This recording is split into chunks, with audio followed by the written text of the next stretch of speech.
Welcome to the Wealthy Actor Podcast. I'm Valerie Hubbard, an industry veteran with 25 years dedicated to helping actors navigate the business side of their craft.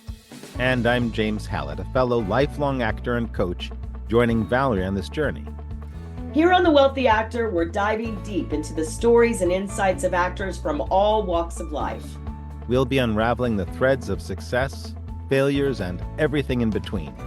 So if you're ready to embark on a journey beyond the footlights, join us as we sit down with fascinating actors, industry experts, and thought leaders to uncover the secrets of becoming a truly wealthy actor. I'm Valerie Hubbard. And I'm James Hallett. And this is the Wealthy Actor Podcast, where the art of acting meets the business of building a truly prosperous life in the spotlight.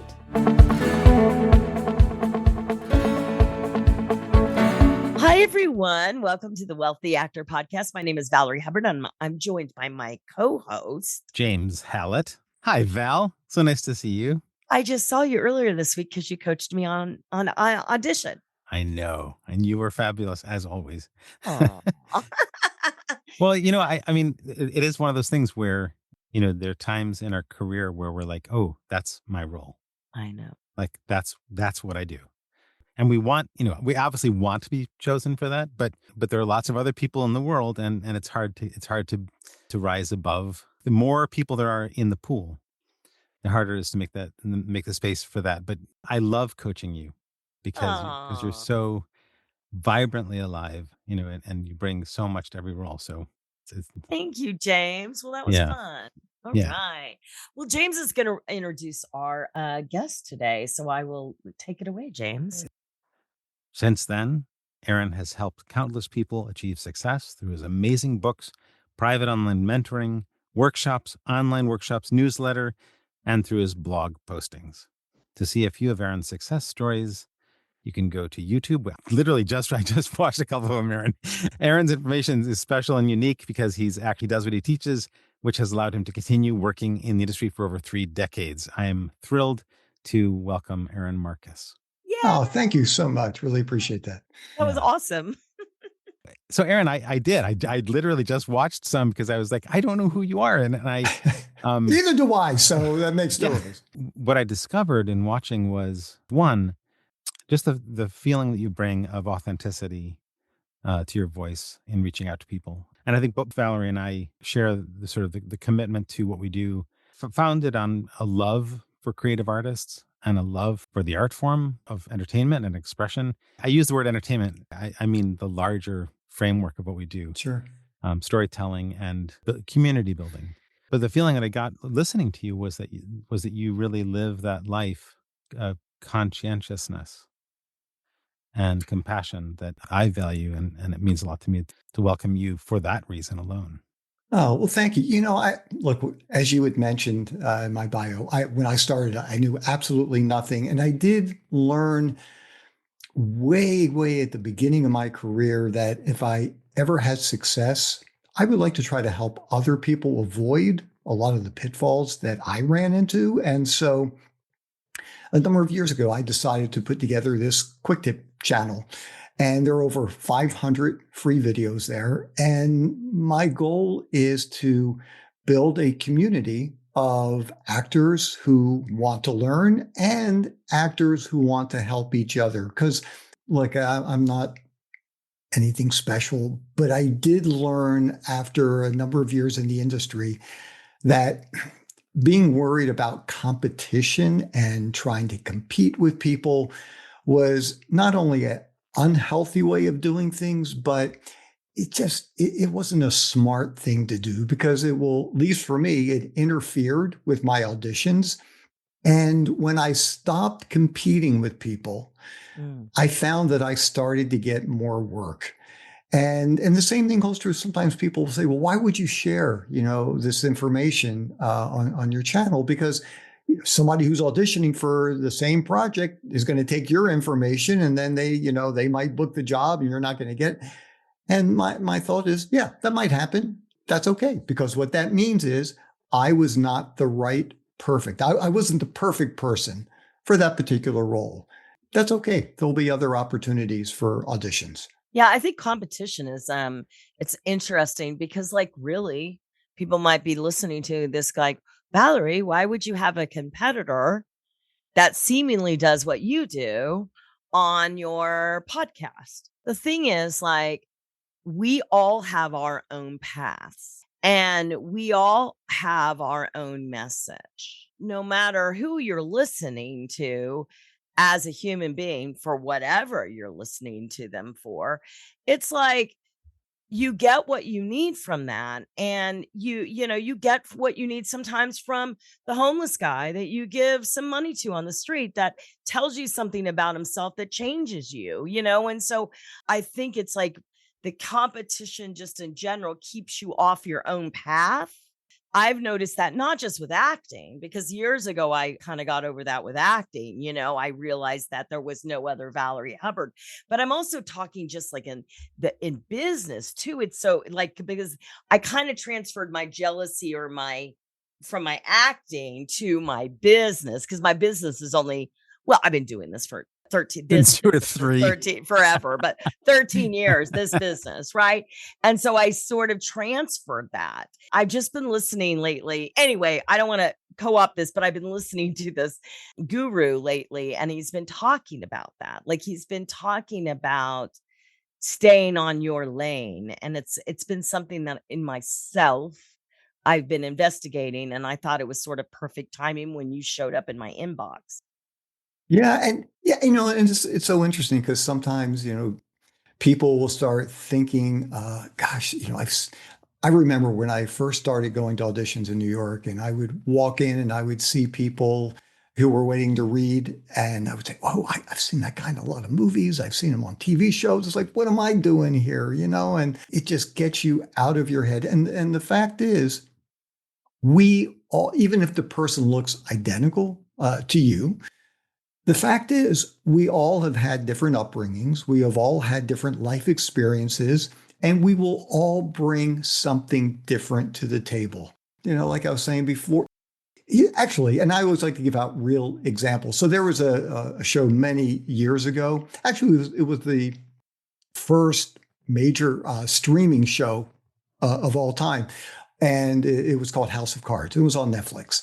Just to kind of, James and I had a client that was a regular on that show. oh, really? Yeah, he was his acting coach. I was his business of acting coach, so we know it very well. Okay, great. So the first 4 seasons of that show, it was a phenomenal show. Fifth and sixth, it got a little weird. But I auditioned for that show 14 times over 2 years. And I would go in, I would read. Sometimes I'm put on hold. Sometimes I would get callbacks, sometimes not. And on the 15th audition, I booked a reoccurring role. And so the interesting thing that I took away from that is, look, apparently they liked what I did. Otherwise, a casting director is not going to bring you back a second time. Because I know sometimes actors get very frustrated and they get angry and they, say, well, if the casting director really is going to hire me, I've already auditioned 3 or 4 times. So why am I wasting my time? Well, they liked you. That's why they're asking you back again. And for whatever reason, I wasn't the perfect person for that particular role. And the crazy thing was, most of the other roles that I read for were day player roles where I would just work for one day.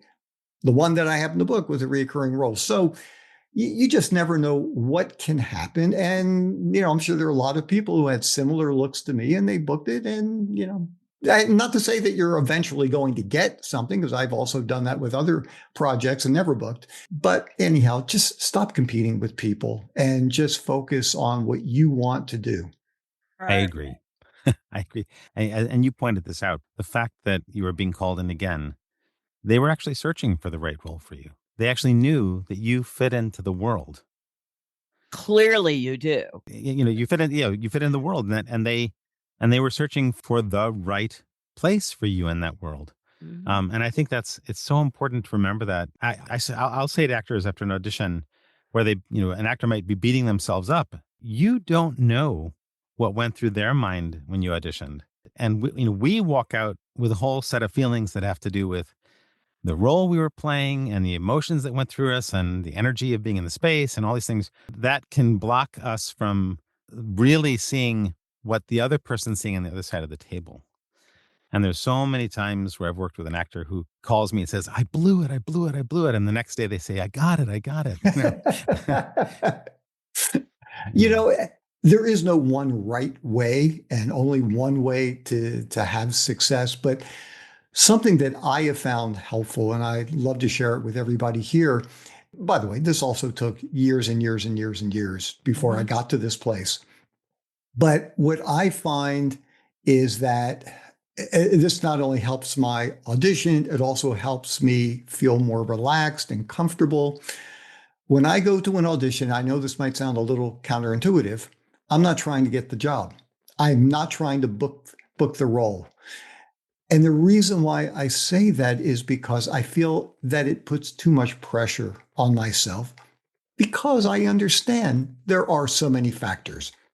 Maybe somebody's too tall, they're not tall enough, they're too handsome, they're not handsome enough, their body's in too good a shape, it's not in good a shape. I even heard of a case where a casting director loved this, the director loved this woman for this particular role. It was a feature film, had callbacks, she read, everybody loved her, they turned to the director, hey, she was great. And he goes, yeah, she was great.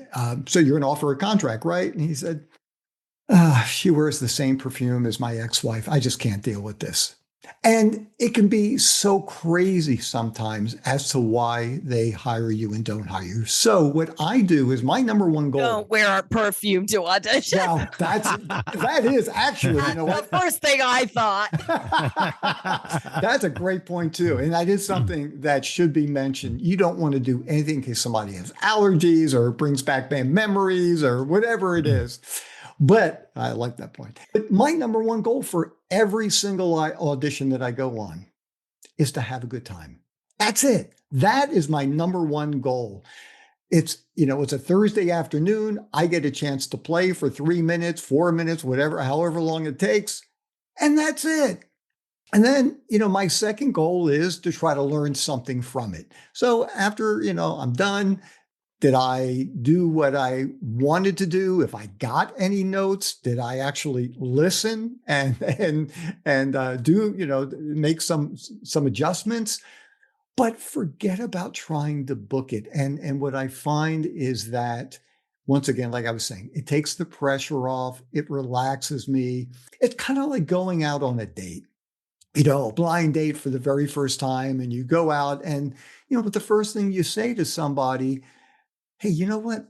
I'd like to marry you. Well, that's going to get them running. But if you go in there and you're just having a fun time, the casting director is also going to see you're not desperate. You're not trying to get married today. And they want to surround themselves with people who exude confidence, people that they enjoy being with, because you might be with them for a day, a week, months, who knows how long the project's going to be. That's who they want to work with. So Anyhow, stop trying to book the job and just enjoy it. And James, like you were saying, you were talking about the person that you mentored.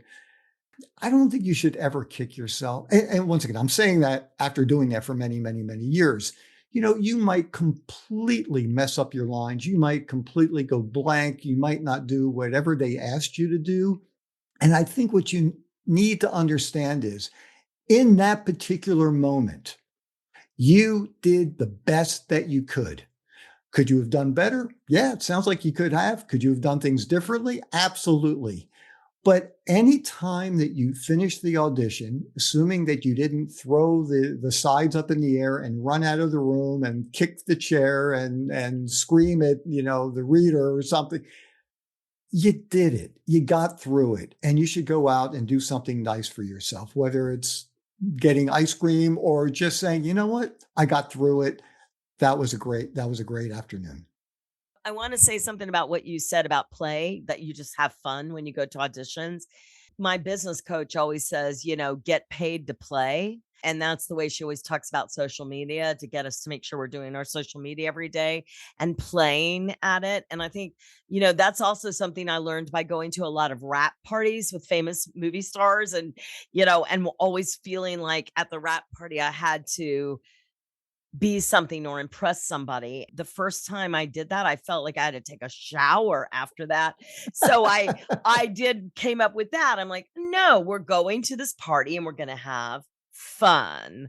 Don't go alone. Always bring someone, and have fun. And I loved that you said that. Oh, thanks. Yeah, I truly believe that, and it'll make the experience so much better. Well, too bad we don't go in the room anymore. Um, Well, Yeah. sometimes for well, callback. Yeah. Actually, I have, it's funny you mentioned that. So I have not been in a casting director's office since 2020. Everything I've done has been shoot at my home. Sometimes I've had virtual callbacks. I've heard that, like for TV commercials in LA, yeah. I sometimes. just went back into the room for the one I have running right now. It was a call back in the room. Oh, wow. Yeah, so every Yeah. once in a while that does happen, but I guess that's do you see anything changing with that? I don't. No, I mean, you can have you if you A request live Zoom. Zoom, Yeah. you can have that. But no, I haven't gotten into the room once. Now we did have on our event this summer, we had Stephen Vincent and Signa Miguel. They're very big, New York casting directors and in film. They've cast me in a bunch of stuff. And they have said that because they cast like huge indie films, and they said that they've been having in person, they've been calling people in now to their office. So I think, probably some of your more artsy films and stuff like that are going to want to start to do that if they can. And we're all so used to living wherever we want to live. And, thank God. I mean, we don't have to, how many times do we have to cut a vacation short, James? Or Aaron, all of us have, back in the day had to cut many of a vacation short or stay or miss something because we had to be in the room. Or have fights with family members. I know we were planning on Uh, going away, but something just came up, and uh, I missed a wedding, and hopefully it wasn't yours. what? No, but Oh, my wife was the officiant. oh Um, and wow. but I had been cast. I was in LA, and I got cast in a movie. I was like, I've been here for 2 years for this thing to happen. But this is where it's a hard it's career, right? It's hard to step up and put ourselves in front of people all the time and get back up and get back up and get back up. I agree absolutely with what you said about have fun. I believe that it's actually where we succeed. We succeed when we are able to play and to do that, to do that and to recognize that that's actually what other people are looking for. Mm. That other people are really waiting for somebody to walk in the room and have fun and to own it, right? This is also where, I agree with you absolutely, Aaron, about not to be in competition with other people, because it's really like when you walk in and you're auditioning for a role and you're bringing yourself to it and having fun and diving in and playing, you're showing what's possible if I cast you. And that's going to be different than what James walks in with. That's where it gets really fun, is exploring the differences and what it means to bring something to life as an actor. And I think that's the joy of what we do. No, I'm wondering, have either of you ever been in a situation? This has only happened to me once or twice, where I had another actor try to sabotage my audition by saying some things to me right before I walked in. The one I was thinking of right off the top of my head, it was in New York. It was a local TV commercial. And I went in there and I was, ready to do it. And guy walks out after auditioning and he said, "Hey, oh, by the way, did you hear they made a change?" I said, "No, no, what's it? It's a national spot now." So it's a national spot. Wow.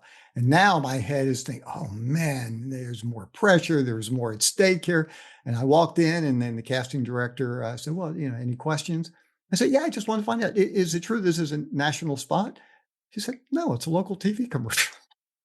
So Mm. yeah, sometimes it can just be Ah, weird. And that's why I used to like to isolate myself when I would walk into a room, and I would just stand in a corner. I'm thinking, relaxing, and just not paying any attention to anybody else just because of things like that. I was just wondering, I I don't know think if a lot you, of times, sabotage isn't really from the other person's standpoint. A lot of times I found like things like people are nervous, and the way they deal with it is they talk to you or they blurt out, and I learned very early on, speaking of, you never know, I had a funny story about that. Like, I went to this audition. One of the first auditions when I got out to LA was for a guest star on a Disney show, and in my head I'm like, guest star on Disney show, no big deal, right? And we were all coming in for the same character, and so we were all dressed the same, so you knew who was auditioning for the part. So signing into the gate next to me was a series regular of a series, dressed like me. And then I get in, and in walks an Oscar nominee, and in walks like someone from Saturday Night Live, and you're like, oh, I guess they do want to be guest stars on Disney. And I think it's like, having it always helps me to have like the song in my ears, that sort of thing, because you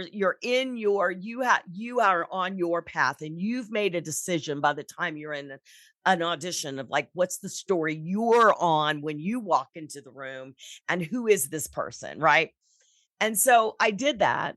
A week later, I go to dinner, because this never happens we never get this, right?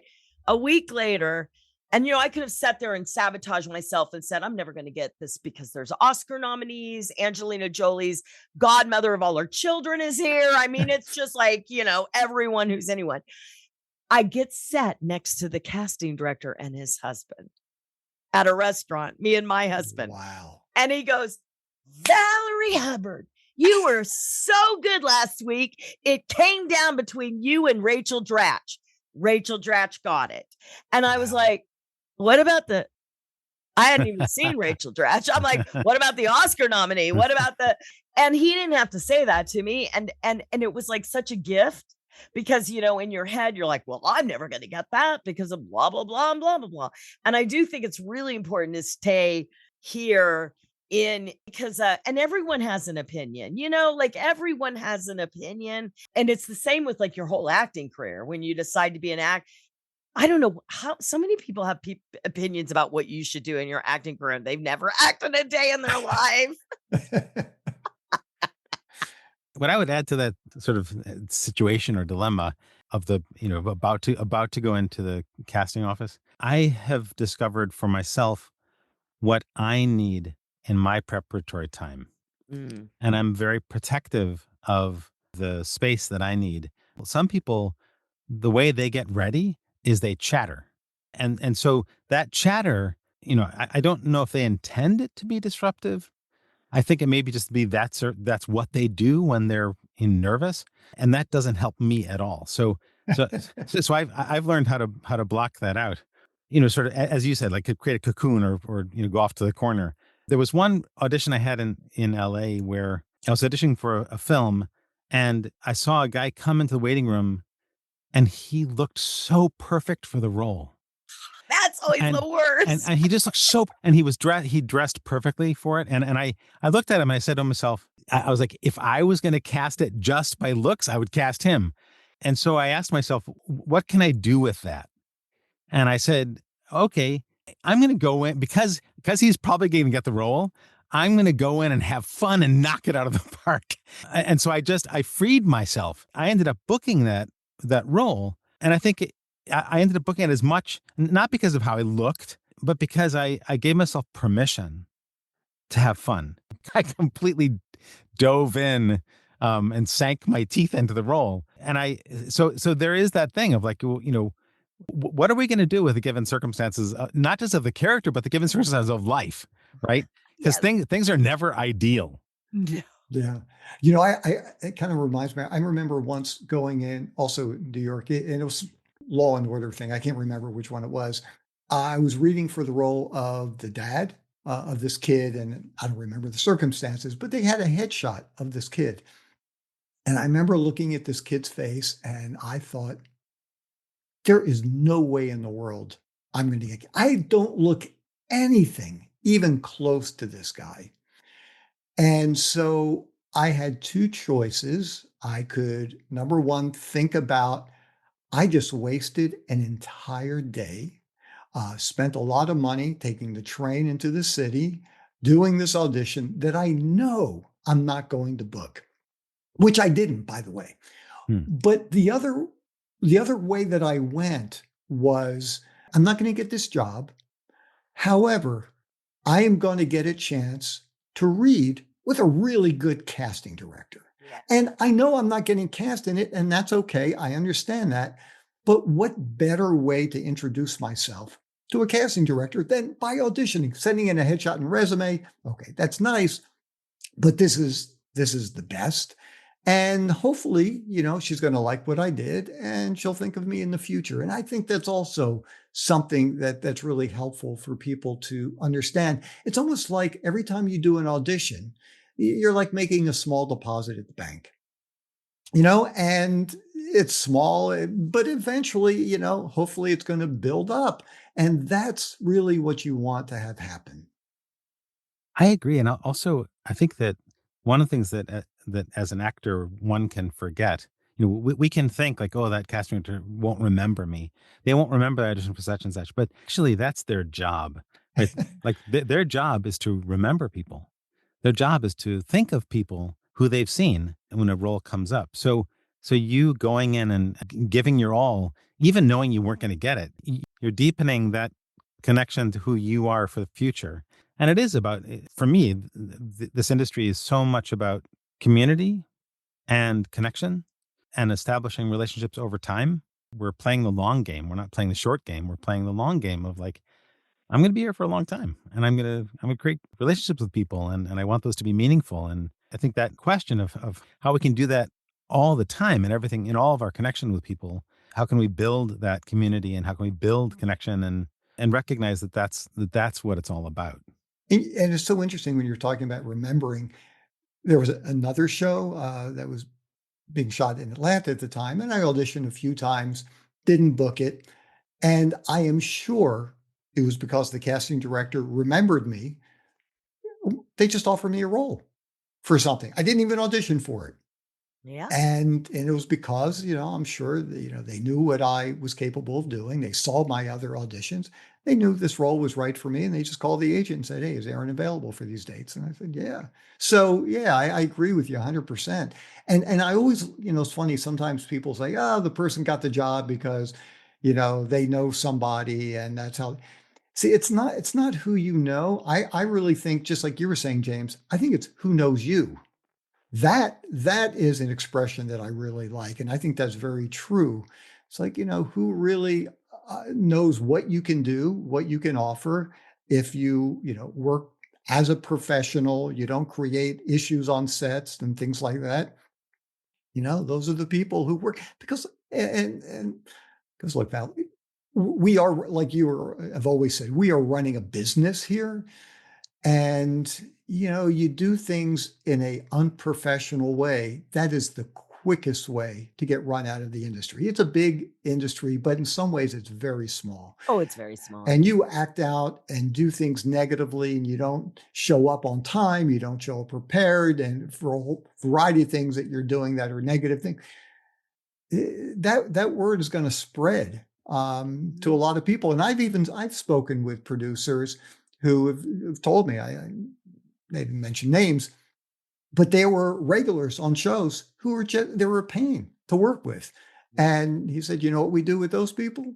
They die on the show. They move out of the country on the show, and we just stop it because we don't need that kind of stuff." And I remember this one guy was telling me, he said, like, the stars typically are pretty easy to work with. The people who are just getting started and are getting the smaller roles, they're pretty easy to work with. It's the people in the middle. These are the angry ones who feel like even though they've gotten work, they haven't gotten the success that they expect. Those are the ones that we have to write out and, kill off on shows. I mean, ultimately, people want to work with people that they like, they get along with, that they feel comfortable around. So, I have a question that I usually ask. What do you do for your own mindset and all that to keep yourself level headed? What do you do? Yeah.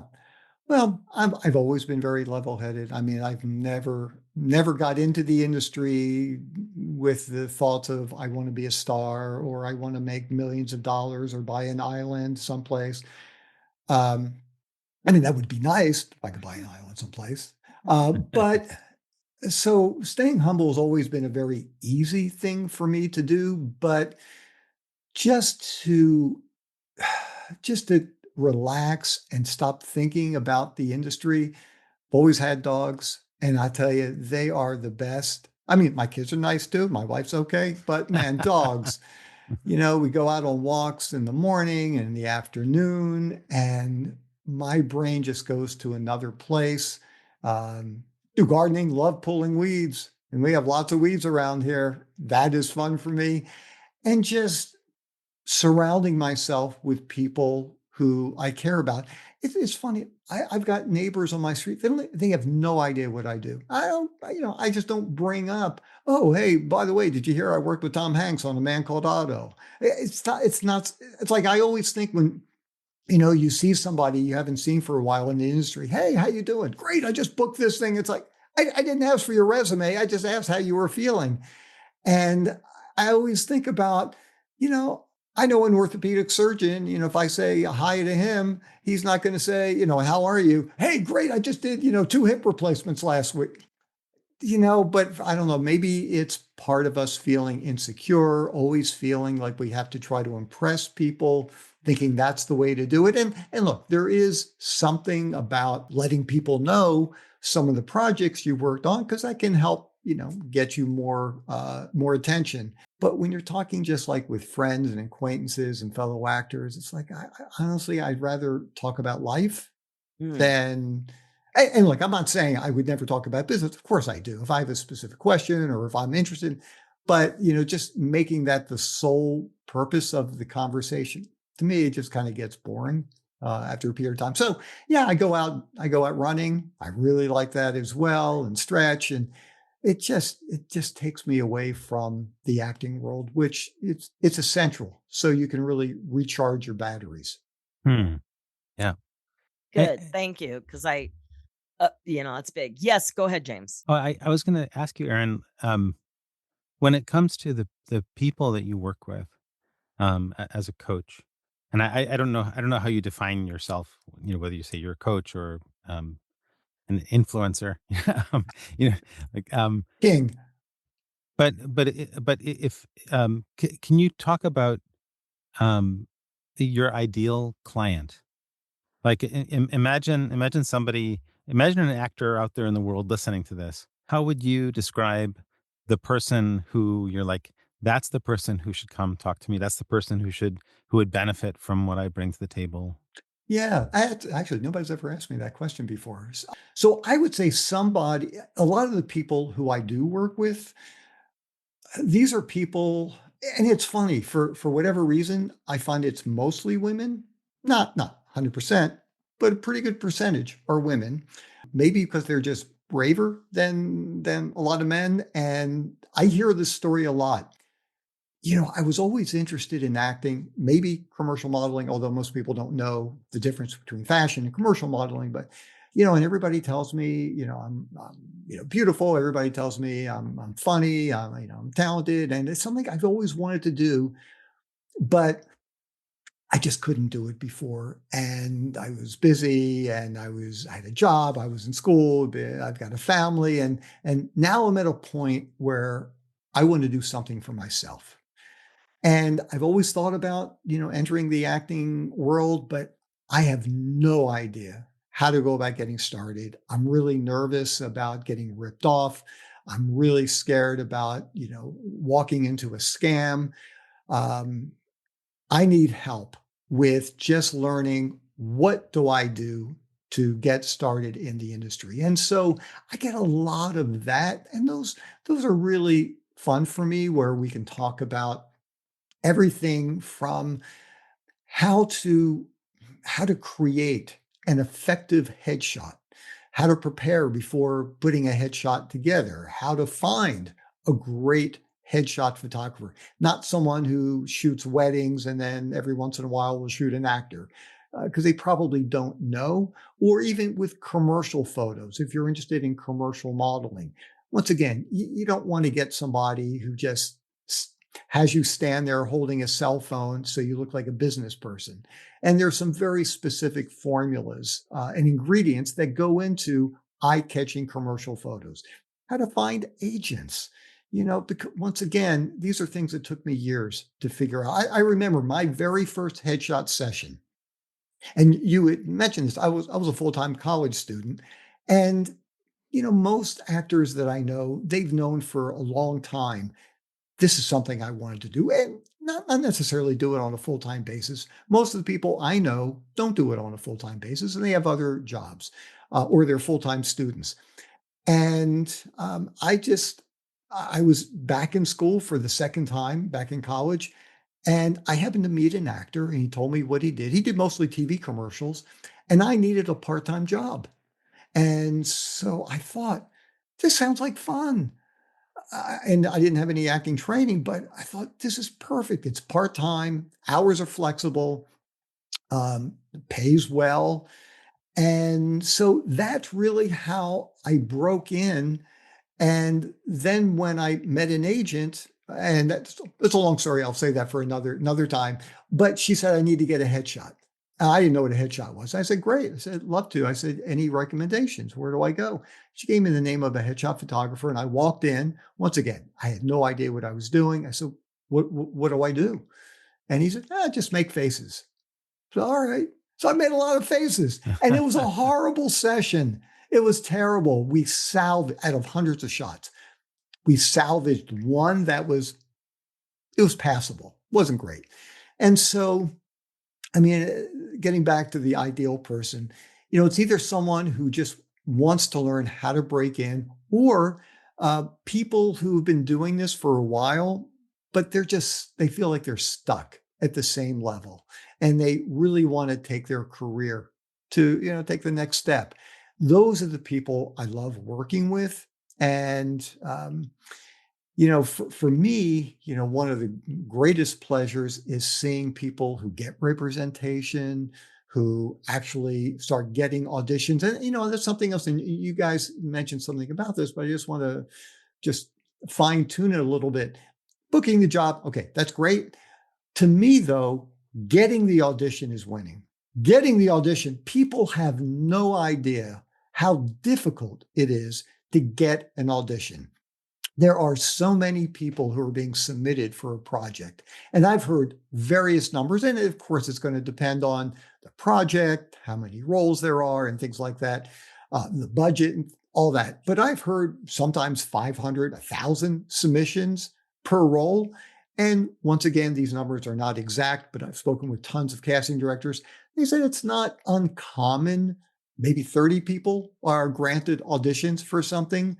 And then typically one person's going to book that particular job. So just getting the audition is a tremendous success. And I know for some people, they just kind of take it for granted, but you shouldn't, because there are so many people out in this world who would love to get the opportunity to audition.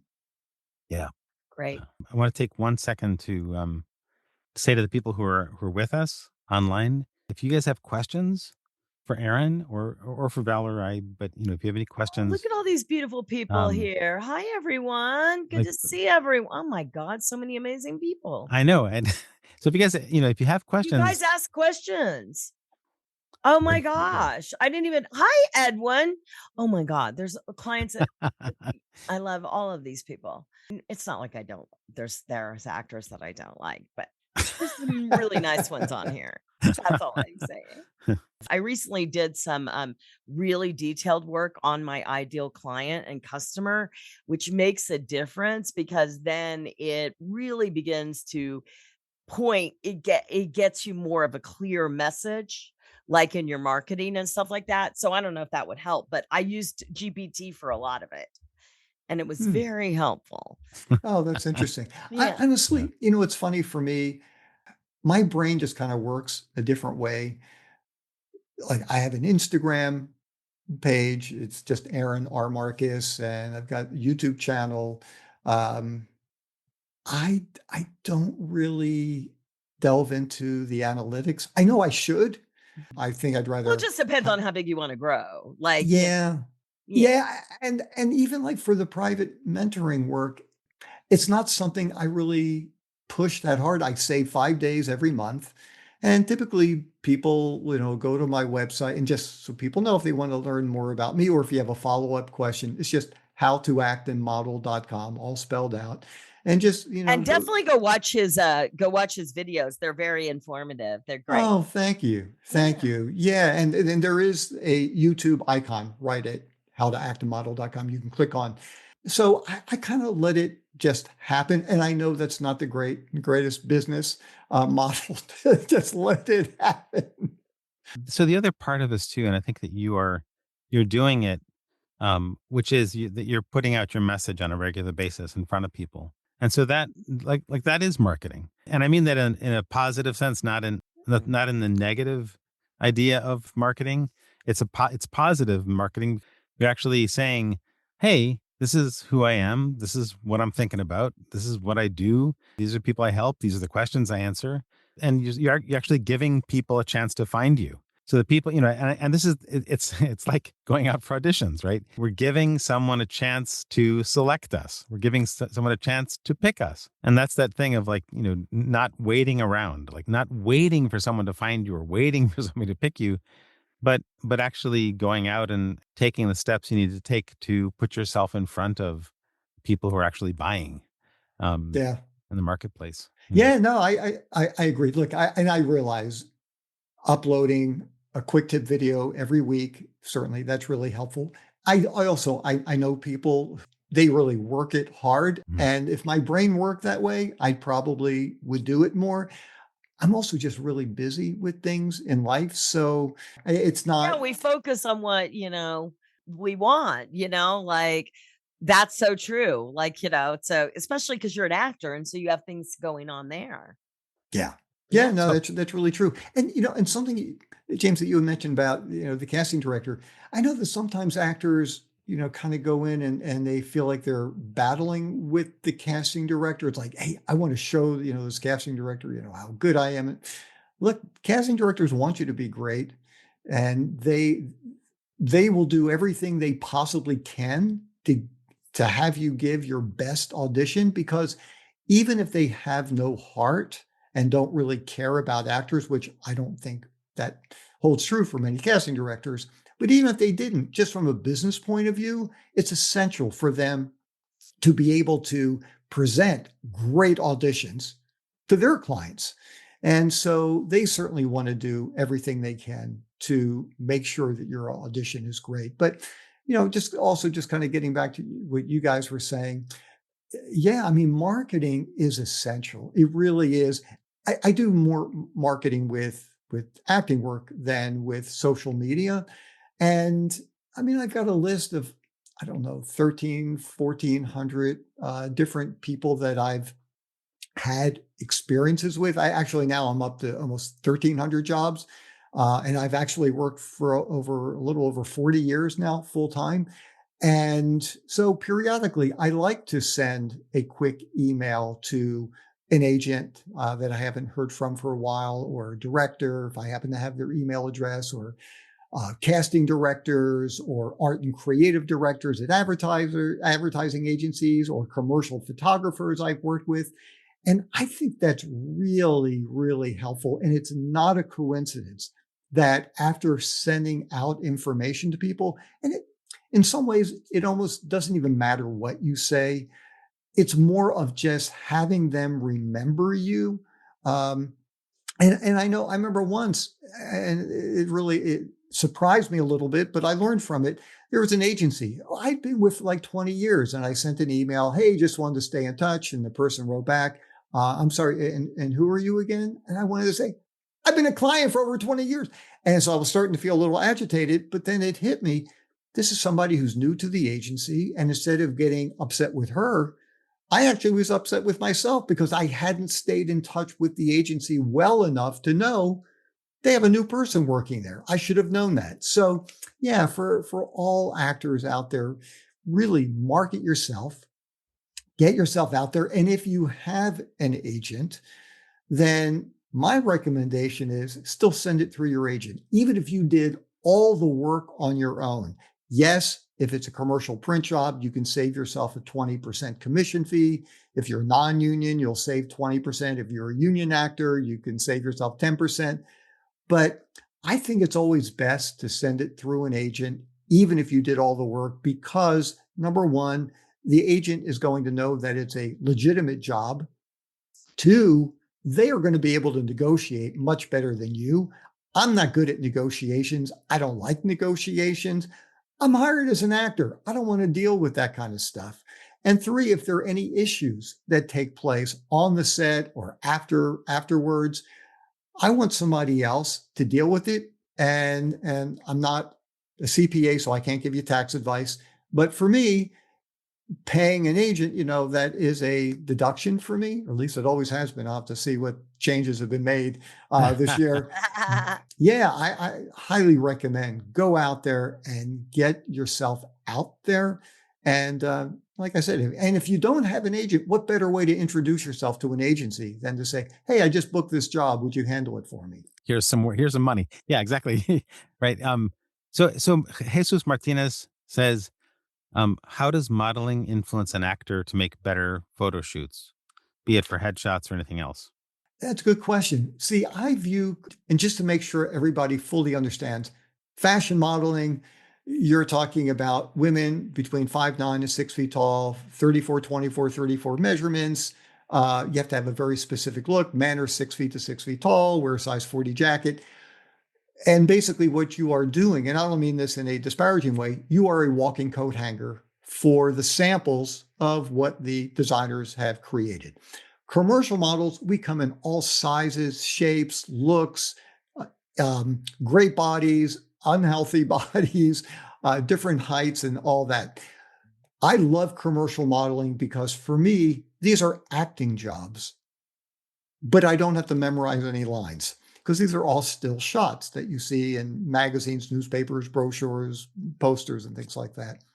So for me, I use a lot of the same acting techniques for during the shoot that I would for an acting job. I've got to recreate whether it's a pharmaceutical ad and I've got a horrible migraine.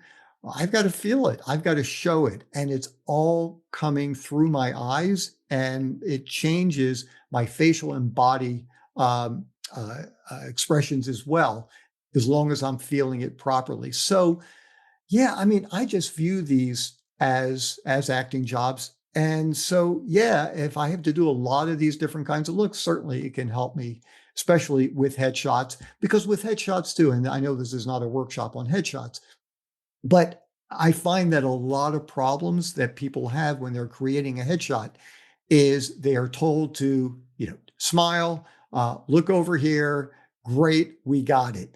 And what I find for a lot of headshots is that people look dead. There is absolutely no life. It's a nice smile, but I don't believe it. Yeah, that's And because they don't have any story in their eyes. I mean, we yeah, take our clients through a whole process because they don't have any stories. And it really happened with digital photos because when we went from looking at 100 photos on film to you could take 100 and people, I mean, literally, because I used to teach at university, when I close my eyes at the end of the year, I just see headshots because that's all I looked at all day. And it was like they could have different outfits, but they always, if they didn't have a story for each character and lines of dialogue, then their eyes were not happening. Absolutely. That's absolutely true. and I know for me, look, I know what my type is. Mhm. And not to say that every once in a while I might book something against type, but it's rare. But for me, I'm not the good-looking guy. I'm not the leading guy. I'm everybody's next door neighbor. I'm your friendly guy. I'm your, I don't know, your proctologist. I don't know. Somebody who you like, somebody you care about, someone that you would share personal information with, someone you trust. So during a headshot session, I am thinking about people who I care about, people I love, and you will see this warmth shooting out of my eyes. Mm. And because I know, and look, I could be a monster in real life. It doesn't matter. That is my look. That's how I am being portrayed. And that's how I'm being submitted for those kinds of roles, typically. So that's what you want to hit the casting directors with that look. So they see it and they go, yep, I know what kind of role to submit this person for or audition for. Yeah. Yeah. No, that's really helpful. Great. And Unfortunately, when you were talking about negotiating, we have negotiating courses for our actors now because Wow. more and more and more we have to negotiate for ourselves. This is a new territory for a lot of actors. But I have a client that made $100,000 last year and doing user generated content. And he's already made it this year. Wow. $100,000, and he negotiated all of that. So before we leave on this podcast, I do want to let everyone know that we are going to be offering a class, by the way, in UGC for anyone that's interested in that, and we're going to tell you all about it on the 29th of September at 4 p.m. East Coast time. Be on the lookout. We're going to do a little class about user generated content. How do I make $100,000 a year? So I want to put that little advertisement in there for today before I forget. Because when you were talking about that negotiating, I was like, yeah, but I'm seeing my actors are having to learn how to do this now. It's so crazy what we've had to learn since 2020, isn't it? It's shooting home auditions, learning how to, costuming, lighting, editing, compressing, microphones. It's so insane. Yep. Yeah. But we get paid less. Hey, and there's more competition. Yeah, but at least I can stay home, shoot the audition with your dogs. with my dog. With your dogs. What kinds of dogs are they? No, well, we only have one now. We had another one before. Actually, it's Jamie. So he was James at the SPCA, but he didn't look like James. So he's Jamie. And actually, he has dinner at 2:00. So he might have to wait just a few minutes before he gets his dinner. Because I had a class before this that I was taking.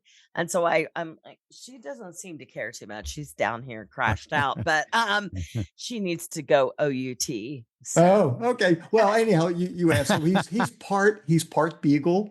Don't know what other parts he is. And he's a therapy dog. My wife takes him into nursing homes and senior centers, and there's a program where kids read to dogs at a library, and Jamie goes in there and kids read to him. He is just so sweet and very food oriented. You cannot leave anything out because he will jump up on counters and grab it. But he is great, and he's really changed our lives. So anybody out there who's interested in thinking about getting a dog, if you are, someone who can actually take care of them, man, they are great. James, do you have a dog also? So I grew up with dogs. My wife, cat person. And so we have a cat, and I don't know how to train cats. So our cat does things that dogs would do. Like people are like, how did you get your cat to do that? And I'm like, I didn't know that cats don't do that. That's funny. That's hilarious. Well, I think this is a perfect place to come to an end of dog love. How do you become a wealthy actor and save your mental capacity? Get a dog. Exactly. That is our subscription here today. Hey, and Val, I just wanted to mention, in case people came in late, if anybody has any follow-up questions for me, I'm really good at getting back in touch with people. Yeah, just go to. We'll put it all in the show notes. Oh, okay, beautiful. Yeah. Thank you. Okay, and great. It'll probably go out in the show notes and so all of that. But we have so enjoyed you being here, Aaron. Thank you so much for being here. So nice to meet you. Thanks. Yeah. You too. And I tell you, you both do something so special. I mean, you've asked me questions that nobody else has ever asked me before, but I just love how hard you also work at trying to help fellow actors. And it's, not everybody does that. So thank you. I really appreciate it. You're welcome. Thank you. All right, you guys, we'll see you next month. All right, you guys. Thank you, James. I'll see you soon. Thanks, and thank you, Aaron. Thanks, Aaron. Bye. Bye.